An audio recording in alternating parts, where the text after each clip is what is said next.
जय श्री कृष्ण। श्याम नाम के हीरे मोती, कृष्ण नाम के हीरे मोती, मैं बिखराऊं गली गली, ले लो रे कोई श्याम दा प्यारा, आवाज लगाऊं गली गली, आवाज लगाऊं गली गली, श्याम नाम के हीरे मोती। भगवत चिंतन के आज के सत्र में कुछ अनमोल विचार रूपी मोती जो हमें हमारे जीवन में बहुत जरूरी हैं, उसे चुनने के लिए हम एकत्रित हुए हैं। मैं स्वागत करता हूं। मैं हूं मुनि शुक और आप मुझसे जुड़े हुए हैं भगवत चिंतन के सत्र पे। भगवत चिंतन के सत्र में हमने बात की थी कि इंसान को अपने जीवन में मनुष्य देह को सार्थक करने के लिए हर समय किसी सलाहकार की जरूरत होती है। जरूरत होती है किसी एक ऐसे माइलस्टोन की जो हमें बता सके कि मेरा गंतव्य कितने किलोमीटर्स रह चुका है। जरूरत होती है रोड पे लगे लेफ्ट और राइट सिग्नल्स की जो वहां पे लिख के बता सकें कि मैंने जहां जाना है उसके लिए मुझे मुड़ना कहां। और जरूरत होती है एक ऐसे मार्गदर्शक की जो हमारे जीवन में हमें मुसीबत की घड़ी में एक ऐसा मार्ग दिखा सके जो सुख शांति से हमें एक तरफ से दूसरी तरफ लगा दे। जरूरत होती है बिजनेस में एक ऐसे मैनेजर की जो हमें कम खर्चे में ज्यादा प्रॉफिट दिलवा सके। इस मनुष्य जीवन में हर जगह हमें एक सलाहकार, एक मैनेजर, रोड पे सिग्नल और अपने जीवन में एक ऐसा मार्गदर्शक चाहिए होता है जो हमारे जीवन में हमें सुरक्षित रखने की जिम्मेवारी उठा सके। और अब वो मार्गदर्शक चुनते समय हमें यह देखना ज्यादा जरूरी है कि वो मार्गदर्शक हमने अपने स्वार्थ की बुनियादों को खड़ा करने के लिए चुना है या अपने हितों की रक्षा के लिए चुना है। और जिसे हम मार्गदर्शक चुन रहे हैं, जिसे हम मार्गदर्शक चुन रहे हैं, याद रखिएगा मार्गदर्शक ही मार्ग में हमें रक्षक का कार्य पूरा करने के कार्य आता है। और जिसे हम मार्गदर्शक चुन रहे हैं, पहले हमने उसके जीवन चरित्र को कितना देखा है, हम अपने मार्गदर्शक को कितना जानते हैं, हम कितना जानते हैं कि ये मार्गदर्शक पहले भी ऐसे कार्य करते आए हैं जिनके कर्मों से लोग बड़े प्रभावित हुए हैं। ये एक आदर्श रूप व्यक्ति। गुरु शब्द, धर्मात्मा शब्द या परमात्मा शब्द मार्गदर्शक में बहुत बाद में आता है। मार्गदर्शक की प्रथम छवि ऐसी होती है जो हमें उसके प्रति आकर्षित करती है, हमारे मन के भावों को उसके प्रति समर्पित करने पर हमें अभय दान देती है, हमारे अपने बीच में परिवार में चल रही बातों को उससे करके कोई हमें एक ऐसा उपाय मिल जाएगा जो इसमें सुख शांति ले आएगा। ऐसी हमें अंदर से एक फीलिंग धक्का देती है, पुश करती है कि ये हमारा मार्गदर्शक होना बिल्कुल ठीक है। लेकिन पहले बात ये भी याद रखनी है कि मैं अपना मार्गदर्शक अपने स्वार्थ के लिए, शकुनी और धृतराष्ट्र जैसे व्यक्ति को अपना मार्गदर्शक बना रहा हूं कि मेरे स्वार्थों की पूर्ति यही लोग करा सकते हैं, यही इतने चालाक और चंट हैं, इन्हीं को पता है, यही मजा चखा सकते हैं। आप इसका पहले रिजल्ट भी सोच लें। या दूसरी तरफ भगवान श्री कृष्ण जी को नहीं, अर्जुन मार्गदर्शक उन्हें चुन रहे हैं जिन्होंने बंदी गृह में जन्म लिया और पल भर वहां ना ठहरा, तू तो पल भर वहां ना ठहरा। पहले ही ये भगवान के बारे में जानते हैं कि ये भगवान नहीं है, ये नहीं जानते। ये जानते हैं कि भगवान श्री कृष्ण जी के बारे में एक बात हर जगह फैली हुई है कि जब ये बंदी गृह में जन्म लेकर आए तो कुछ भी क्षण नहीं ठहरे, सारे राक्षस गहरी निद्रा में सो गए। भगवान श्री कृष्ण जी अथाह समुद्र को पार करते हुए अर्थात श्री कृष्ण के ऊपर बात करेंगे, भगवान श्री कृष्ण के ऊपर बात नहीं करेंगे। अर्थात ये श्री कृष्ण इतनी गहरी जमुना में चरण लगाते ही जमुना जी को शांत करके गोकुल पहुंच गए। पता नहीं चला किसी को। बचपन से ही इन्होंने भयानक भयानक राक्षसों को मारा है। जैसे आज हम ये कहानियां और इतिहास सुनते हैं, अर्जुन जी को भी ये कहानियां, ये इतिहास, ये लीलाएं ज्ञात थी। इन बातों के स्तर पे उन्होंने ये नियोजित कर लिया था कि पक्का यही वासुदेव श्री कृष्ण मेरे परिवार में जो मेरे बड़े भाई का दर्जा रखते हैं, इन्हीं को अपना मार्गदर्शक बनाना सबसे अच्छा और सर्वश्रेष्ठ है। आपने अपना मार्गदर्शक बनाते हुए पहले ये सोचा है कि जिसे मैं मार्गदर्शक बना रहा हूं, जिसके पीछे चल रहा हूं, उन्होंने खुद 2 अखा हैगियां ने। अगर उसकी आंखें नहीं होंगी, वो रास्ते में ठुड खाएगा, आपको भी ले जाएगा।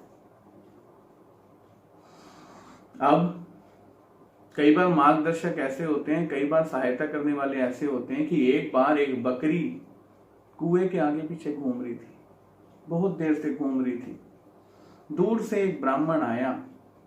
ब्राह्मण ने सोचा बकरी को बड़ी प्यास लगी, इसकी मदद करनी चाहिए। उसने बकरी को चारों टांगों से पकड़ा और कुएं में डाल दिया। इतना पानी पी कि तुझे जिंदगी भर प्यास ही ना लगे।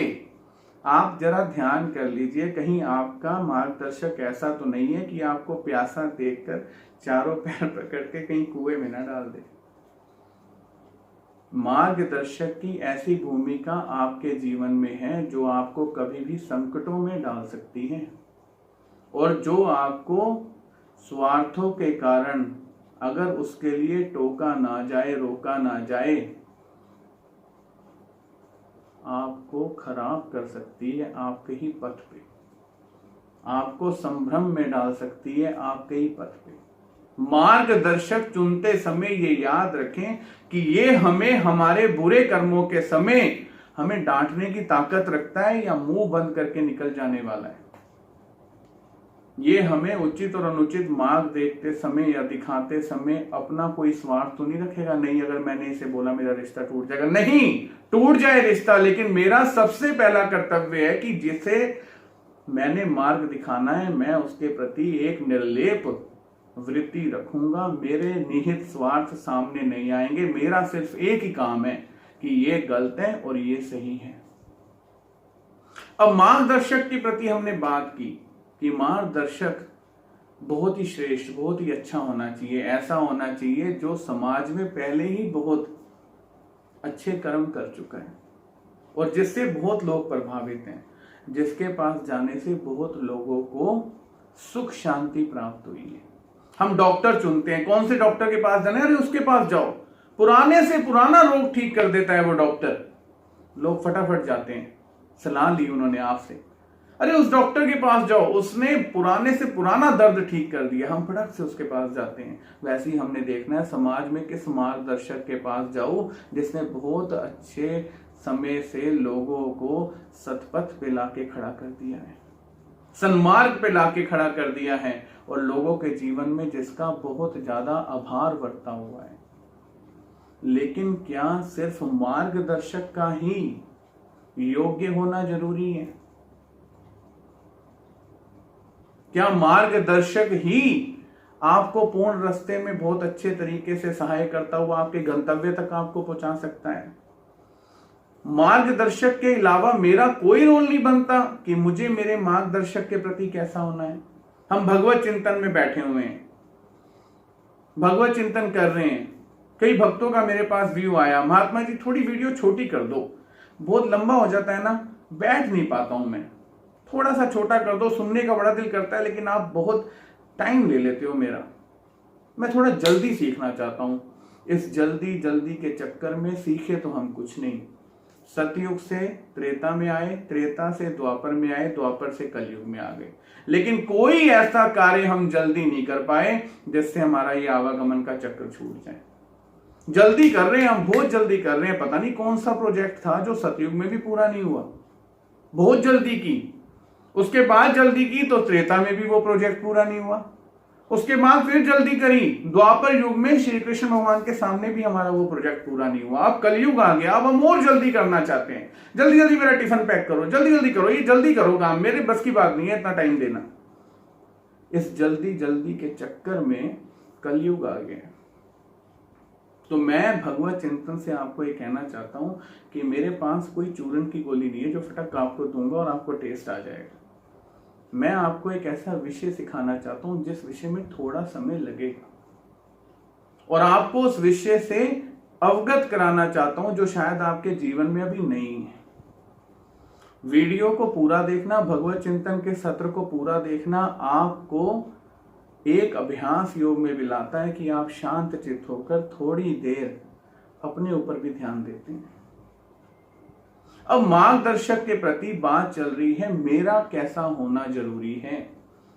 मार्गदर्शक ने तो अपनी जितनी भी जरूरतें थी वो पूरी कर ली पहले। अब मार्गदर्शक के पीछे चलने वाला व्यक्ति, उसकी क्या जिम्मेवारी है। एक तरफ पांडव परिवार भगवान श्री कृष्ण जी को अर्थात अपने बड़े भाई श्री कृष्ण को लेकर चल रहे हैं अपने मार्गदर्शक के रूप में, और भगवान श्री कृष्ण जी पार ब्रह्म परमेश्वर होने के बाद द्रौपदी माता की चप्पल उठाने को भी तैयार हैं। जैसे ही महाभारत के 9वें दिन, युद्ध के 9वें दिन भीष्म ने प्रतिज्ञा ली कि कल मैं 5 पांडवों को मार दूंगा, ये प्रतिज्ञा जैसे ही पांडवों तक पहुंची एक खलबल उठ गई। भीष्म को कौन रोकेगा, क्योंकि भगवान श्री कृष्ण जी ने तो वैसे ही कह दिया है मैं शस्त्र नहीं उठाऊंगा, और ऐसा कोई शस्त्रधारी पांडवों में नहीं दिख रहा जो अब इस प्रतिज्ञा से पांडवों की रक्षा कर सके। जब ये बात द्रौपदी माता जी को पता चली, द्रौपदी माता जी अपने मार्गदर्शक श्री कृष्ण जी के आगे हाथ जोड़ के कहती हैं, हे महाराज मेरे पतियों का रक्षण हो। भगवान श्री कृष्ण जी ने कहा चलो द्रौपदी मैं तुम्हें कहीं लेके चलता हूं। भगवान श्री कृष्ण जी ने कहा द्रौपदी इतना ही धीरे चलना कि तुम्हारे पैरों की आवाज ना हो। माता द्रौपदी की पादुकाएं उतरवा के भगवान श्री कृष्ण जी ने अपने हाथ में पकड़ ली। भीष्म पितामह के पंडाल में पहुंचकर भगवान श्री कृष्ण द्रौपदी माता को कहते हैं कि ऐसे माथा टेकना कि तुम्हारा मुख भीष्म को ना दिखे। उस समय भीष्म अपनी साधना में लीन थे। द्रौपदी माता ने ज्यों ही पूरा घूंघट आगे करके भीष्म पितामह के चरणों पे मत्था टेका तो उन्होंने बोला सौभाग्यवती भवा। और जैसे ही भीष्म की आंखें खुली कि मेरे पंडाल में ये स्त्री आई कौन है, तो द्रौपदी को देखकर अचंभित रह गए। और उस समय भीष्म ने कहा हे द्रौपदी कहां है वो भगवान श्री कृष्ण जो तुम्हें इतनी बड़ी सद्बुद्धि देकर मुझसे सौभाग्यवती का आशीर्वाद दिला चुकी। भगवान श्री कृष्ण जी सामने आए तो द्रौपदी माता जी ने कहा महाराज मैंने आपका कहा मान लिया और इन्होंने मुझे सौभाग्यवती का आशीर्वाद दिया। तो हे भीष्म अब आप मुझे बताइए, आप मेरे ससुर भी हैं, इस कुल गुरु, इस कुल के पूरे पिता हैं, सबसे बड़े हैं। अब मेरे पतियों का अंत होगा या फिर आपकी ये सौभाग्यवती की प्रतिज्ञा या आशीर्वाद पूर्ण होगा।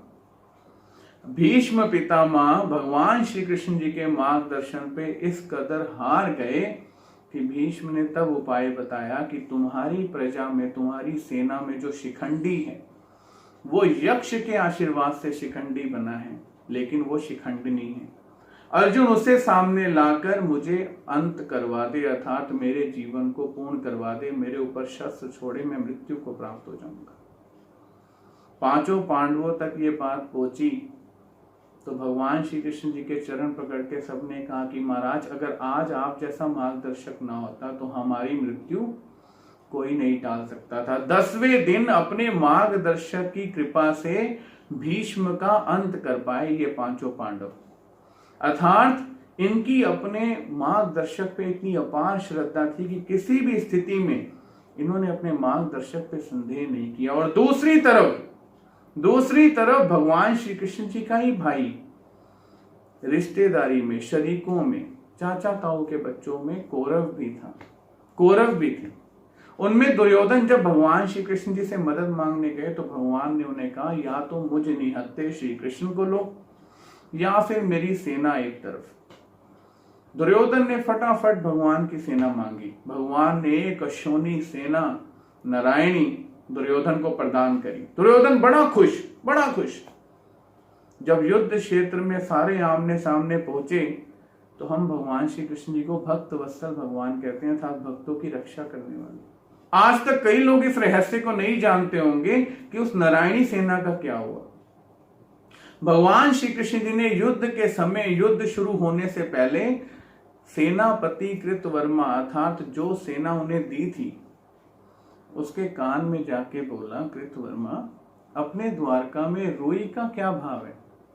ये बात सुनते ही कृतवर्मा हंस पड़े और ये नजारा दूर खड़ा दुर्योधन देख रहा था। हंस के कृतवर्मा ने कहा, महाराज यहाँ मरने मारने पर बात शुरू होने वाली है, जीवन का अंत आने वाला है और आप द्वारका में रोई का भाव पूछ रहे। इतना लीलाधारी के लीला रचते ही दुर्योधन उसी समय आया और कहता है, हे महाराज, हे श्री कृष्ण, आप अभी ही मेरे सेनापति के साथ उसके कान में कुछ ऐसा बोल रहे हैं जो वो हंस रहा है। आप हमारी क्या मदद करेंगे, उल्टा घात ही करेंगे। मुझे आपकी सेना नहीं चाहिए। इतना कहते ही एक अश्वनी सेना वापस द्वारका की ओर प्रस्थान कर गई। भगवान श्री कृष्ण जी जानते थे कि अपनी सेना की रक्षा करनी है जो अधर्म के पक्ष में खड़ी हो गई है। वो शब्द भी मैंने दिया है। और भगवान श्री कृष्ण जी ये भी जानते थे कि दुर्योधन के अंदर संशय नामक एक ऐसी बीमारी है जिसका इलाज इसने आज तक नहीं किया। भगवान ने हल्की सी हंसी की बात सेनापति कृतवर्मा से करी और अपनी एक अश्वनी सेना को वापस सुखद द्वारका पहुंचा दी। दुर्योधन ने एक बार जिनसे जाके भिक्षा में एक अश्वनी सेना मांगी थी और अपना मार्गदर्शक उन्हें बनाया था, उन पे विश्वास करने का पाठ उसने पढ़ा ही नहीं था। आज आप सोचिए, उसके एक संदेह से उसकी विजय में आने वाली सहायता उससे दूर हो गई। और हमारे अंदर इतने संदेह हैं कि हम थोड़ी देर किसी से रिश्ता बनाते हैं और वो रिश्ता संदेह के कारण टूट जाता है। संदेह की ऐसी बीमारी हमें हो चुकी है कि कोई भी रिश्ता पवित्रता से हम निभा नहीं सकते। और भगवान श्री कृष्ण जी गीता में कहते हैं, हे अर्जुन, अज्ञश्चा श्रद्धानश्चा संशय आत्मा विनश्यति, कि जो मनुष्य अपने साधन पर संदेह रखता है, अपने मार्गदर्शक पे संदेह रखता है, वो उससे कल्याण तो क्या स्वार्थ भी कभी पूर्ण नहीं करवा सकता। इसलिए आज के भगवत चिंतन में हमने ये सीखना है कि जिस मार्गदर्शक के पीछे हम चल रहे हैं, जिसको हम अपना प्रमुख मान रहे हैं, जिस घर में, जिस कुटुंब में हम अपने पिता और दादा की छत्र छाया में रह रहे हैं, उनको एक सम्मान दें। वो सम्मान है आपकी श्रद्धा और समर्पण का। वो समर्पण आपको पांडवों की तरह मृत्यु से बचा भी सकता है और भीष्म को मरवा भी सकता है। दूसरी तरफ दुर्योधन का संदेह, आई हुई रक्षा आपके अहंकार के कारण वापस भी करवा सकता है। आज के भगवत चिंतन में यही सीखना था कि एक इंसान को श्रद्धा से युक्त होना अपने मार्गदर्शक के प्रति बहुत जरूरी है। जय श्री कृष्ण।